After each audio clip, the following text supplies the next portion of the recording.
Olá, amigos do canal de Olhos Bem Abertos. Anísia ontem, mais uma vez com vocês, dando prosseguimento, assim, a essa nossa nova jornada.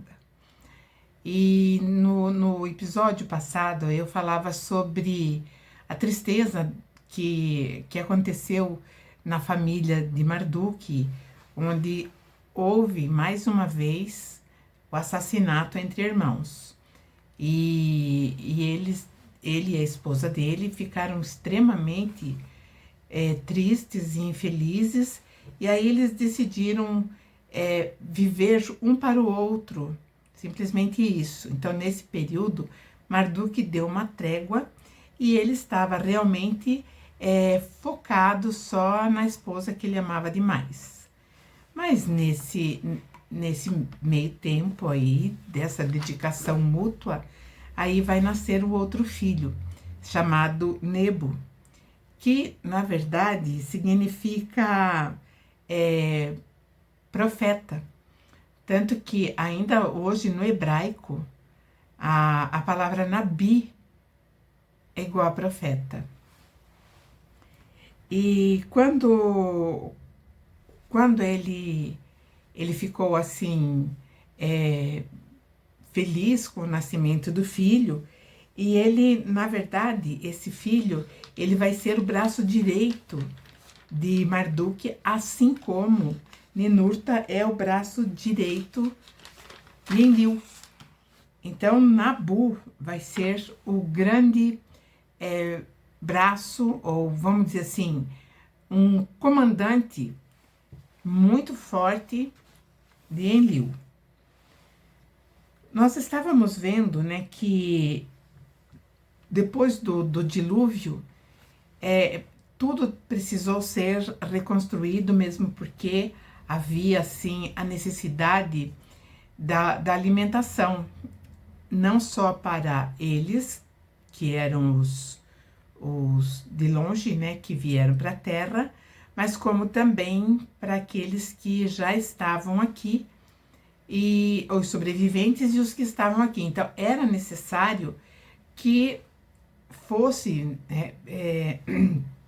feito um programa de emergência para que eles tivessem alimentação, tivessem carnes, tivessem roupas.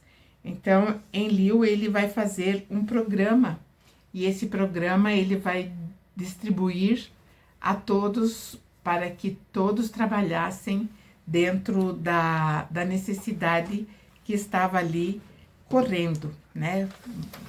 Eles vivenciando. Nós sabemos que a Terra foi dividida em 4 regiões. A primeira região era toda ali a parte do Oriente Médio, toda aquela região, parte até da Rússia. A segunda região era o Egito e toda a África. A terceira região seria uma parte da Índia, ali pelos Montes Zagros, onde hoje tem, acho que, Paquistão, enfim, é aquela região ali, e uma parte da Índia. E a quarta região é a região sagrada, onde eram guardadas as armas que vieram de Nibiru quando Alalu veio para a Terra, e ele trouxe uma quantidade grande de armas nucleares para que ele pudesse atravessar a parede eu vou falar assim, aquela que é o cinturão de asteroides, né?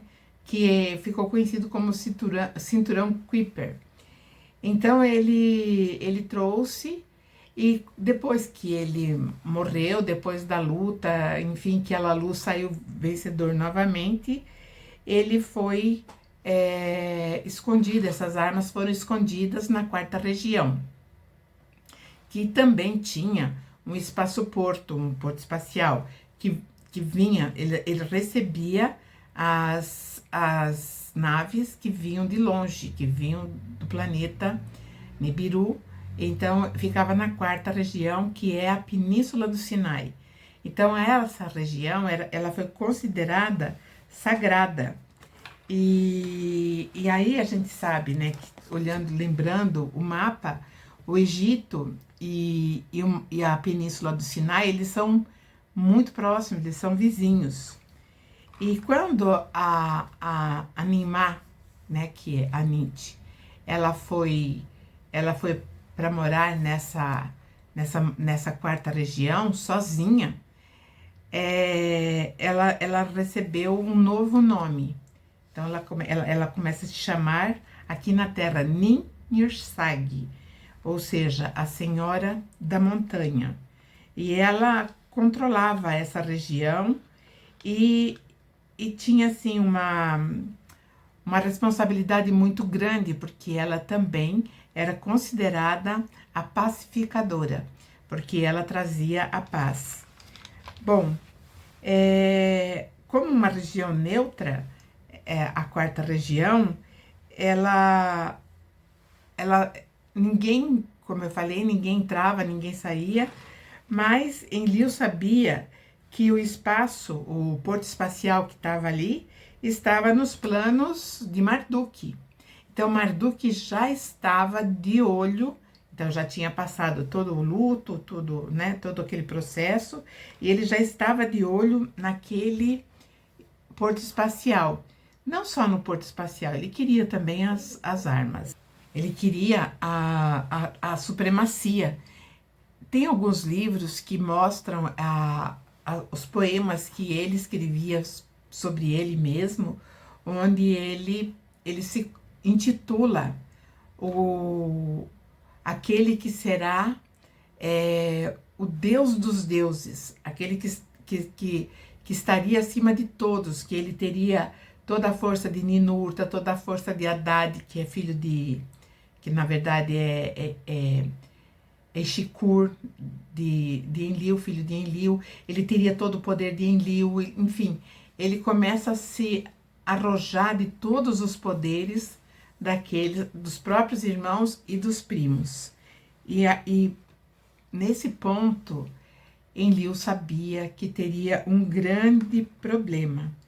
E ele chama então o seu filho Ninurta e fala: olha, vamos prestar atenção nas atitudes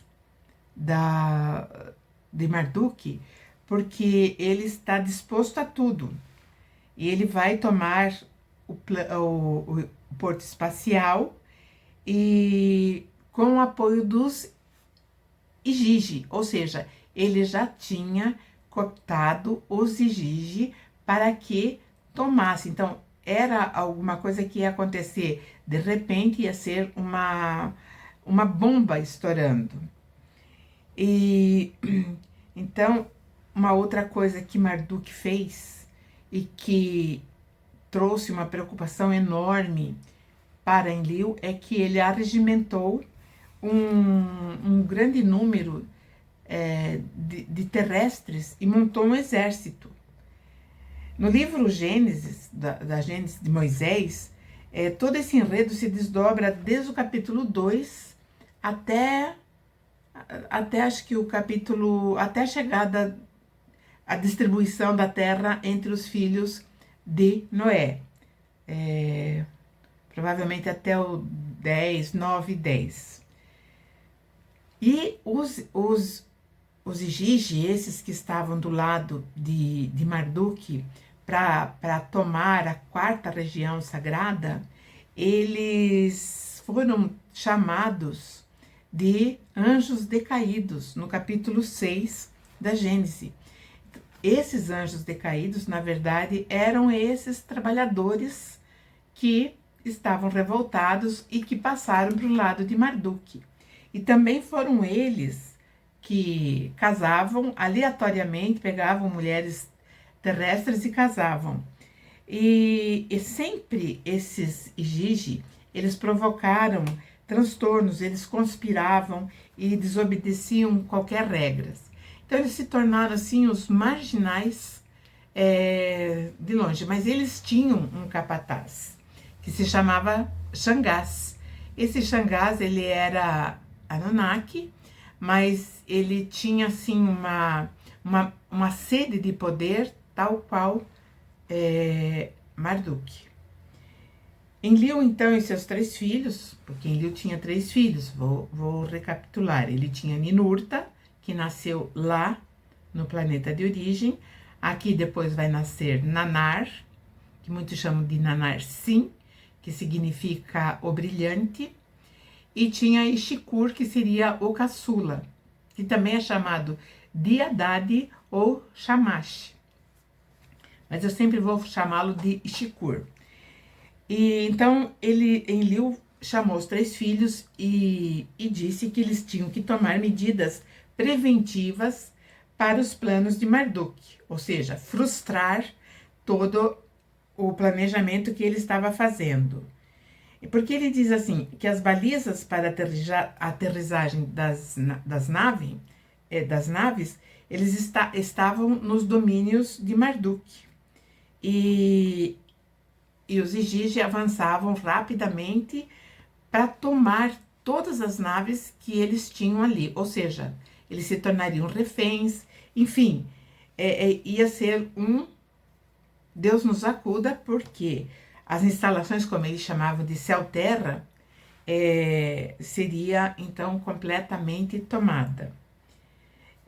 Tem uma curiosidade aqui que eu acho bem interessante a gente rever, porque Enki, ele era o senhor da segunda região, ou seja, da África.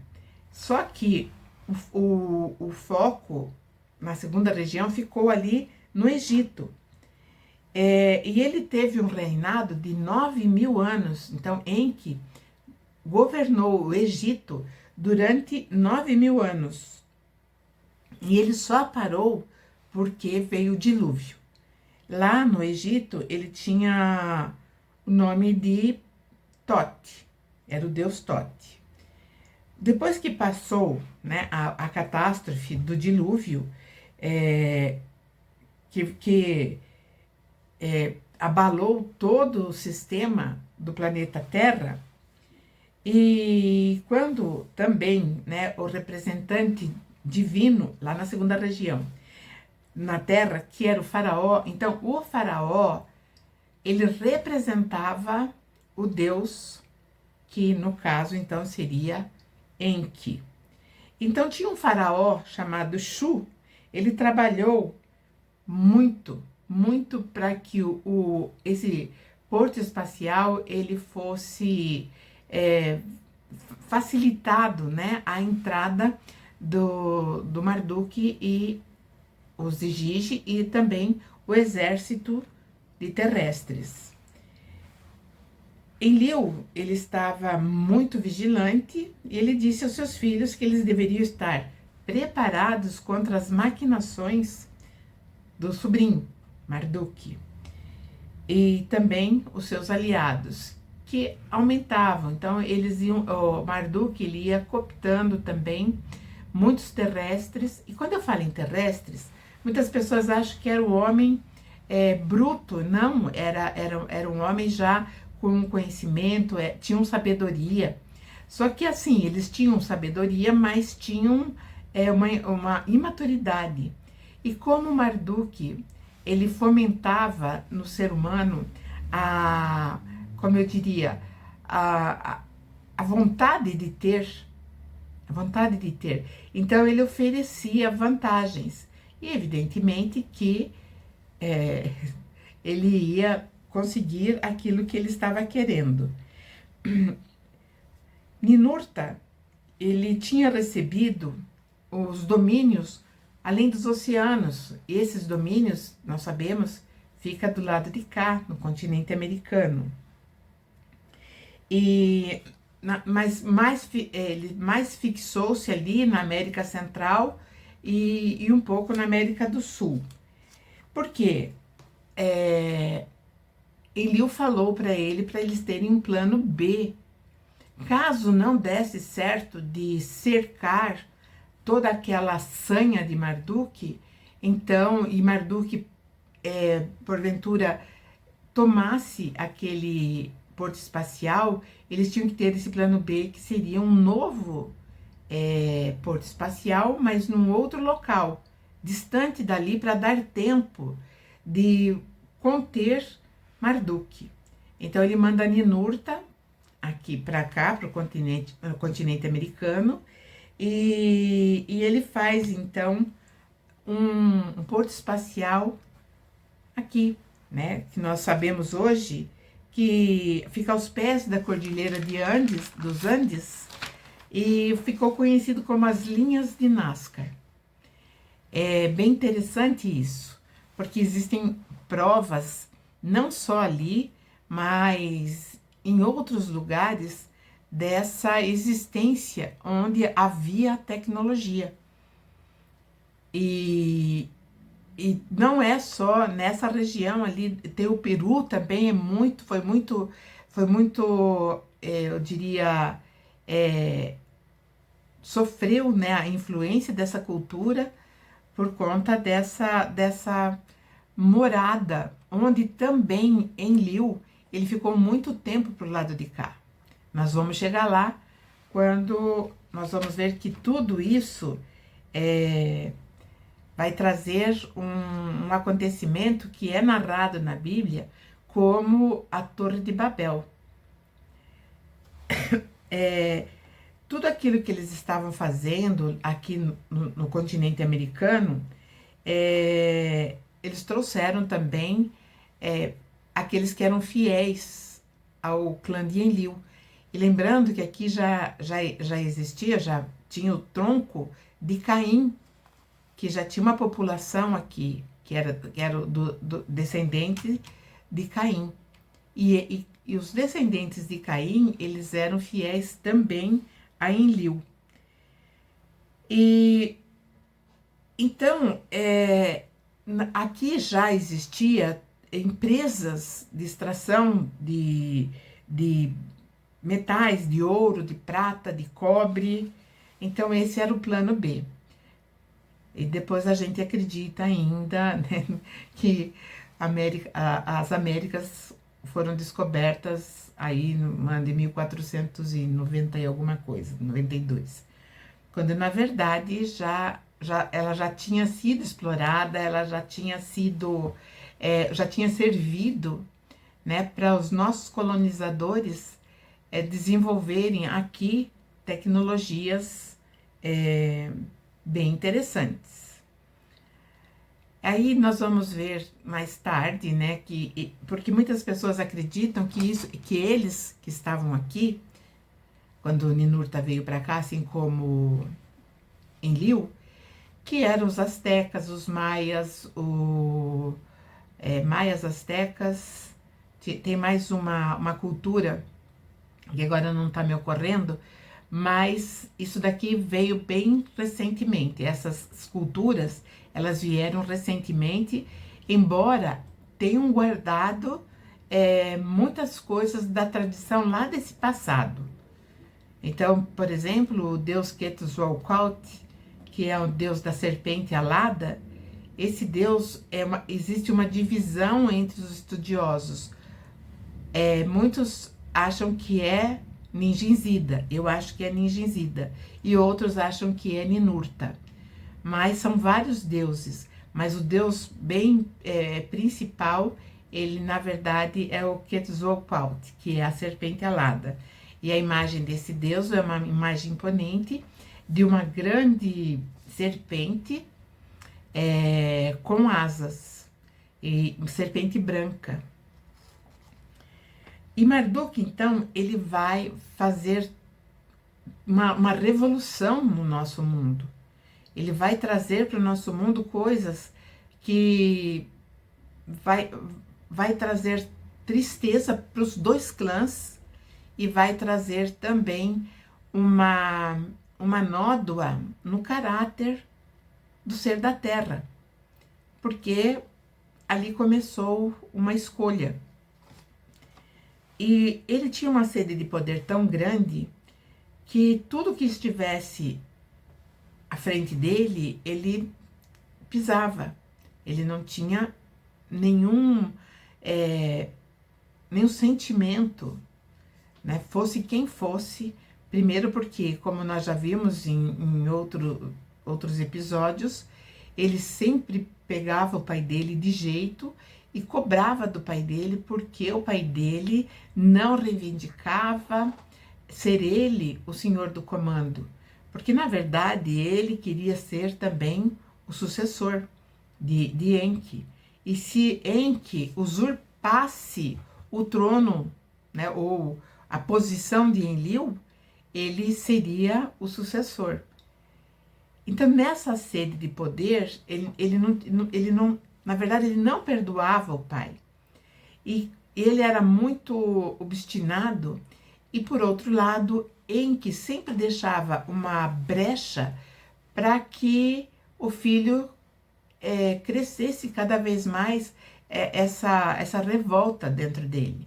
Ele nunca fechou a questão e falou, olha, é assim, tem que ser assim, nós temos responsabilidades aqui e você também. Só que pela característica, ou pelo perfil de Marduk, sempre deixavam ele longe, porque ele tinha essa facilidade de fomentar situações. E ele fomentava, e ele tinha uma facilidade que é bem peculiar, ele tinha a indução mental, ou seja, ele, quando ele queria, ele convencia as pessoas. Ele proporcionava na visão da pessoa uma ilusão tão grande que as pessoas passavam para o lado dele. E então nós vamos entendendo que esse sistema ele vai se estender por todo o período do planeta Terra. Então nós vivemos ainda dentro dessa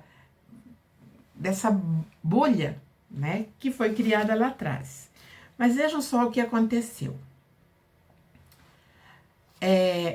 Enki tinha um filho caçula chamado Dumuzi, que era considerado bom pastor. Ele era bonzinho, então ele cuidava do pastoreio depois do dilúvio. Ele ficou responsável para fortalecer novamente o pastoreio, eu digo assim, a pecuária de uma forma geral. Tanto que foi dado para ele um domínio muito bom, né? Um domínio onde existiam touros enormes, então era próspero essa região. Esse Dumuzi, ele era muito amistoso e de um caráter muito bom. Ele era amoroso com as pessoas. E a neta de Enlil, que se chama Inanna, ela se apaixonou por ele e ele por ela. E houve assim uma ligação muito forte entre os dois. E Dumuzi, apaixonado por Inanna, chamou o pai e a mãe e explicou que ele ia casar, porque ele tinha se apaixonado por alguém. Aí a mãe, a Dankina, mulher de Enki, falou por uma das enfermeiras, novamente, ela tinha esperança que fosse mulher natural de lá, né, do planeta deles. Ele falou, não, é daqui mesmo, é Inanna, é uma deusa também.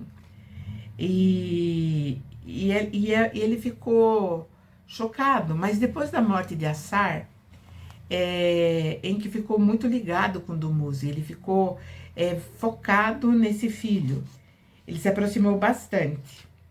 E esse domínio que ele recebeu, que Dumuzi recebeu, se chama Meluha. Essa região atualmente é a região do Emirados Árabes e também de Omã. Tinha muitas florestas e água em abundância, manadas de touro, como eu já falei, além das minas de prata e de ouro. Quando o Marduk ficou sabendo que eles estavam já preparando as bodas de casamento, ele ficou com muito ciúme do irmão, porque tanto Enlil quanto Enki, eles acharam que a união de Dumuzi e Inanna iria unir os dois clãs, haveria novamente a paz, assim como Ninmah, agora chamada de Niursag, ela também concordou que haveria novamente a paz entre os dois clãs. Só que Marduk não pensava assim. Então Marduk, ele bolou um plano para que Inanna e Dumuzi não tivessem um herdeiro, porque esse herdeiro seria aí, né, o sucessor dos dois clãs. E isso realmente preocupou muito, né? Inanna também falava algumas coisas que para a irmã de Marduk e Dumuzi, que se chamava Gestinana. Gestinana. E era costume, essa irmã do Dumuzi, ela foi designada para ficar com Inanna, porque era um costume a cunhada ficar com aquela que ia casar, desposar o irmão, e elas ficavam ali juntas. E a Inanna pegou um afeto pela cunhada, e ela começava a falar para a cunhada que ela seria ela seria a rainha reinante, e Dumuzi ia ser elevado a ser o grande Anunnaki da Terra. Daí ela fala, né? Submeteremos todos os países rebeldes e darei status a Dumuzi e dirigirei o país corretamente. Então, nós percebemos nas falas de Inanna que ela também tinha uma sede de poder. E só que isso, a Gestinana, ela falou, isso não vai dar muito bem, e ela corre e conta para o seu irmão Marduk o que a Inanna estava planejando. E aí Marduk então vai bolar um plano mirabolante para que isso não acontecesse. E isso eu vou deixar para o nosso próximo episódio, e peço para que vocês deixem o like, compartilhem o vídeo e toquem aquele sininho para que quando sair os vídeos vocês sejam notificados. Então é só isso, é simples, né? Curtir, compartilhar e tocar o sininho, tá bom? E deixar os seus comentários também, porque isso ajuda muito o nosso trabalho aqui, né? Porque não é um trabalho só meu. Agradeço a todos vocês e até a próxima. Um grande beijo.